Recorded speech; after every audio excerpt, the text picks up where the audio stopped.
ओम नमः शिवाय। नर्मदेश्वर शिवलिंग बने, इसके पीछे क्या पौराणिक कथा है, चलिए जानते हैं। भगवान शिव की पूजा के लिए शिवलिंग की पूजा करने का प्रावधान है। शिवलिंग के भी विभिन्न प्रकार हैं, जैसे स्वयंभू शिवलिंग, नर्मदेश्वर शिवलिंग, जनेऊधारी शिवलिंग, पारद शिवलिंग, सोने एवं चांदी के शिवलिंग। इनमें से नर्मदेश्वर शिवलिंग की पूजा को सर्वश्रेष्ठ फलदायी माना गया है। नर्मदेश्वर शिवलिंग कैसे बनते हैं और कहाँ मिलते हैं, इस सवाल के जवाब के लिए यह पौराणिक कथा बिल्कुल उपयुक्त है।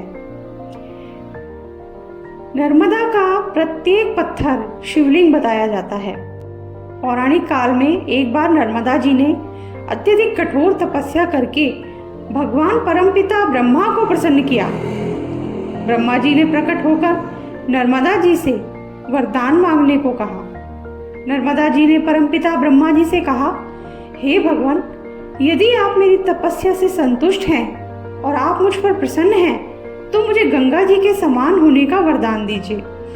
नर्मदा जी की बात सुनकर ब्रह्मा जी बोले, अगर कोई अन्य देवता भगवान शिव की बराबरी कर ले अथवा कोई अन्य पुरुष भगवान श्री हरि विष्णु के समान हो जाए तथा कोई दूसरी नारी पार्वती जी के समानता कर ले और कोई दूसरी नगरी काशीपुरी की बराबरी कर सके, तो कोई दूसरी नदी भी गंगा के समान हो सकती है। ब्रह्म वाक्य सुनकर नर्मदा जी काशी चली गई और वहां पिलपिला तीर्थ में शिवलिंग की स्थापना करके तपस्या करने लगी।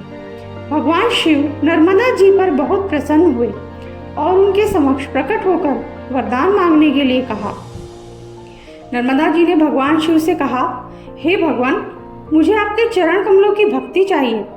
नर्मदा जी की इच्छा जानकर भगवान शिव प्रसन्न हुए और बोले, हे नर्मदे, तुम्हारे तट पर जितने भी पत्थर हैं वे सब शिवलिंग रूप हो जाएंगे। गंगा में स्नान करने पर शीघ्र ही पाप का नाश होता है। यमुना 7 दिन के स्नान से और सरस्वती 3 दिन के स्नान से सब पापों का नाश करती है, परंतु तुम्हारे दर्शन मात्र से संपूर्ण पापों का निवारण हो जाएगा। तुमने जिस नर्मदेश्वर शिवलिंग की स्थापना की है वह भविष्य में पुण्य और मोक्ष को प्रदान करने वाला होगा। और ऐसा कहकर भगवान शिव उसी लिंग में विलीन हो गए।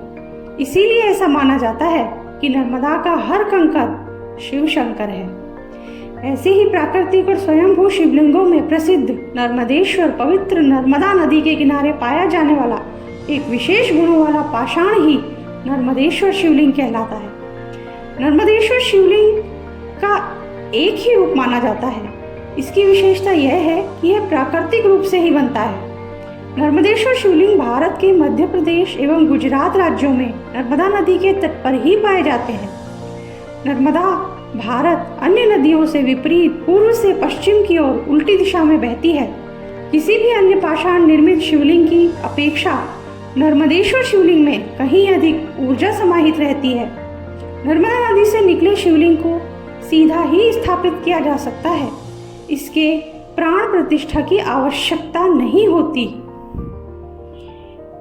इसी के साथ भक्तों, ये कथा समाप्त होती है। आप हमें कमेंट करके जरूर बताएं कि आपको हमारी कथा कैसी लगी और चैनल को सब्सक्राइब करना ना भूलें। वीडियो को लाइक करें। Thank you.